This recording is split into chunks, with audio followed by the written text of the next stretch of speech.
I am Caesar, lecturer in English from NRK Academy. Now I would like to teach you a poem from Senior Intermediate English. The name of the poem is Bull in the City, written by a versatile Telugu poet, Sri. The poem starts like this. On the city's main street, the bull stood quietly chewing its cud of memories of past births, eyes half closed, motionless.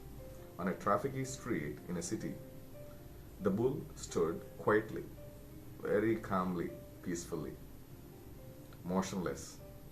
It is not ready to budge a second, a moment. It stood,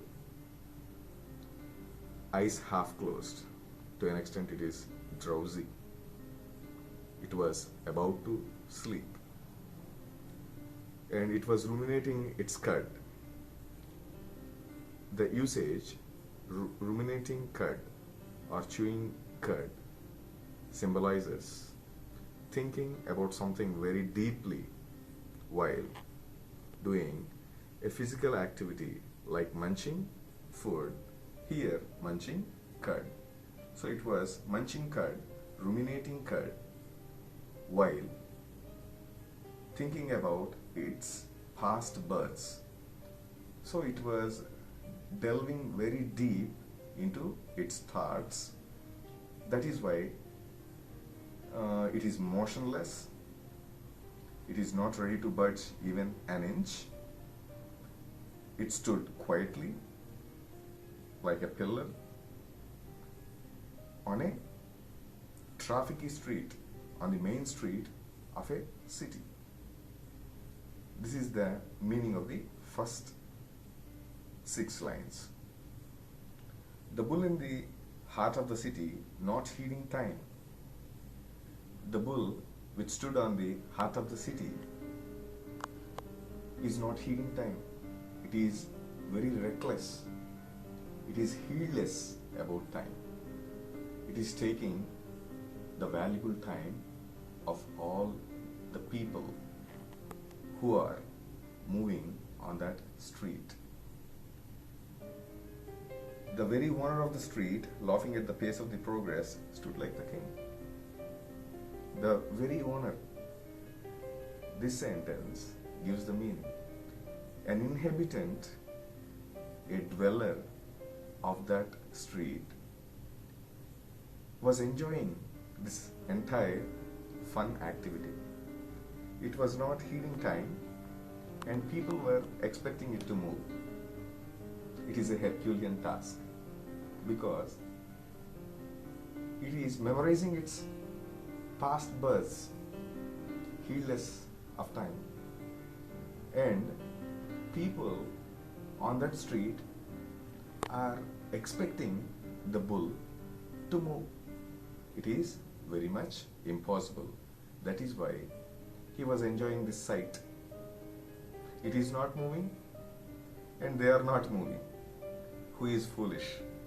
So, Sri points out the ignorance of the modern man. In this mechanical world, people have lost sensible thinking and sensitive emotions. Man has become an animal at par with a senseless machine. So he is laughing at the foolishness of modern man. Who can ask this bull to move? See what it looks like. Who has the guts? Who has the ability to ask this bull to move, to budge an inch? There is a fear factor. Bull is very ferocious. If anybody hurts its peaceful state of mind, it gets angry.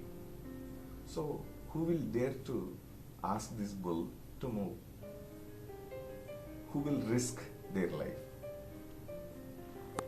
See what it looks like. Look at the bull, how it looks like. It is very ferocious. It is very dominant. It is to an extent self-important. Stop the car. What is the rush? There is an elderly gentleman passing on the street. He said, "Stop the car." What is the rush? What is this rush all about? "Brother, you on the bicycle." He's saying, "Brother, you on the bicycle. Watch out, the bull doesn't move. See, how long ever you wait like this. It doesn't move. It doesn't budge an inch. It stands like this forever. It has such a peaceful mind. It has that bent of mind, unlike the modern human being. We are running after time. We don't have time to think. We don't have time to enjoy ourselves. We are leading mechanical lives. See, the bull has time. See, an animal has some free time, some leisurely time to spend for itself.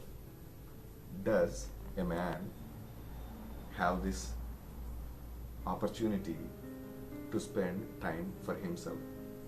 Does a man have time to spend valuable time for himself, for his joy? No. Who is better? So, we can understand essence in this poem.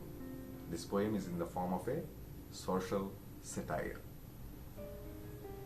Anti-industrial, pacifist, vegetarian, staunch prohibitionist on the city's main street, the bull can stand like this forever. Anti-industrial, it doesn't like too much hard work. A bull is never a workaholic. Pacifist, a peace mongerer. Vegetarian, he doesn't eat fleshy food. Staunch prohibitionist, if anybody wants to control it, if anybody wants to control its emotions, it becomes immediately furious.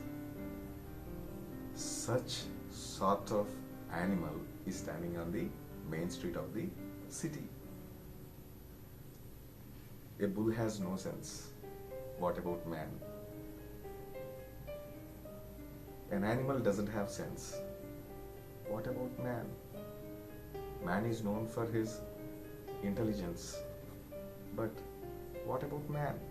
In this context, man has become equal to an animal. An animal is depicted better than a human being. The modern man is leading a life of mechanical emotions, whereas an animal has great joy. An animal has matchless emotionality. An animal has self-important thinking. So man has stooped himself to an animal. So this is a very beautiful poem written in the form of a social satire. Thank you.